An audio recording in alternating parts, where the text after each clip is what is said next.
हमेशा आप ये मेक श्योर करिए कि जब भी आपको अगर आज घर खरीदना है तो आपके पास 30 से 40% जो डाउन पेमेंट का फंड्स है वो अवेलेबल हो। यहाँ पे आपके पास अप्रॉक्सीमेटली 3.5 लाख रुपीस तक पर ईयर टैक्स सेव करने का अपॉर्चुनिटी अवेलेबल रहता है। सो विवेक, हमने रिसेंटली कभी ट्रेंड देखा है कि 1-2 साल में प्रॉपर्टी के प्राइसेस बहुत ज़्यादा बढ़ गई हैं। तो अगर लोगों को प्रॉपर्टी खरीदनी है तो उन्हें अभी लेना चाहिए या थोड़ा वेट करके बाद में लेना चाहिए? तो जनरली ये डिपेंड करेगा 3 या 4 चीज़ों में, because there is a lot of hype in the market की प्रॉपर्टी के प्राइसेस बढ़ रहे हैं।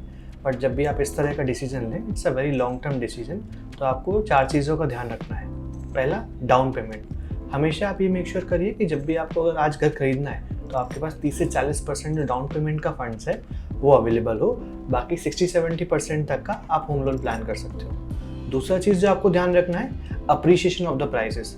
आपको पिछले 1 साल का जो प्राइसेस का अप्रिशिएशन है उसको ध्यान में रखना है। आपको देखना है जिस एरिया में आप प्रॉपर्टी परचेस करने के लिए देख रहे हो वहाँ पिछले 5 साल, 10 साल, 15 साल का एवरेज हाइक क्या है। अगर वो हाइक 4-5% है तो आप डिफ़र कर सकते हो, 10 साल में ले सकते हो। बट वहीं अगर वो हाइक 10-12% की रेंज में है तो यू कैन कंसिडर कि आप उसको इमीडिएटली बाय कर लो। तीसरी चीज़, आपका सैलरी स्ट्रक्चर, तो जिसमें आप ये देखोगे कि अगर आप आज घर खरीदते हो तो आपके सैलरी में कंपोनेंट क्या है, क्या आपको कंपनी एचआरए का बेनिफिट देती है, या आप अगर न्यू टैक्स रिजीम में आते हो या ओल्ड टैक्स रिजीम आप ऑप्ट करते हो, तो उसके बेसिस पे ये डिसाइड होगा कि आप कितने ज़्यादा टैक्स सेविंग कर पाओगे। तो दैट वी कैन डिसाइड। और लास्ट है मार्केट कंडीशन।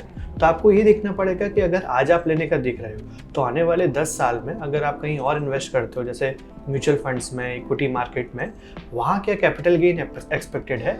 अगर वहाँ पर बहुत 12-15% एक्सपेक्टेड है तो you can save the money over there, invest the money and grow the money and buy the property from there. और अगर मार्केट का पर्सपेक्टिव थोड़ा सा नेगेटिव है तो you can immediately think about buying the property.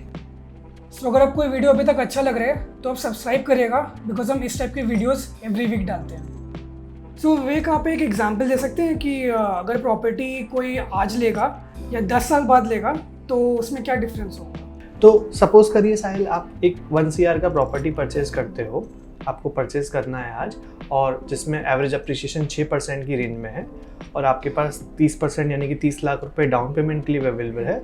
तो आप देखोगे आज जो प्रॉपर्टी 1 करोड़ का है, 10 साल बाद वो 1.79 करोड़ का हो जाएगा due to inflation. Second side, अगर आप उतना ही पैसा जो आप 30% डाउन पेमेंट का रखने वाले थे और जितने की आप EMI पे करने वाले थे आफ्टर माइनसिंग रेंट, उसकी अगर कहीं SIP करते हो और वो 12% से भी ग्रो करती है, तो आप देखोगे कि जितना आपका ओवरऑल घर का वैल्यू था उतना आप बिना लोन के एक्यूमुलेट कर लोगे and you can go for that. So I think it depends, इस तरह से ये वर्क करता है। सो मेरा लास्ट क्वेश्चन है कि अगर लोगों को इसमें टैक्स बचाने हैं तो क्या बेटर रहता है?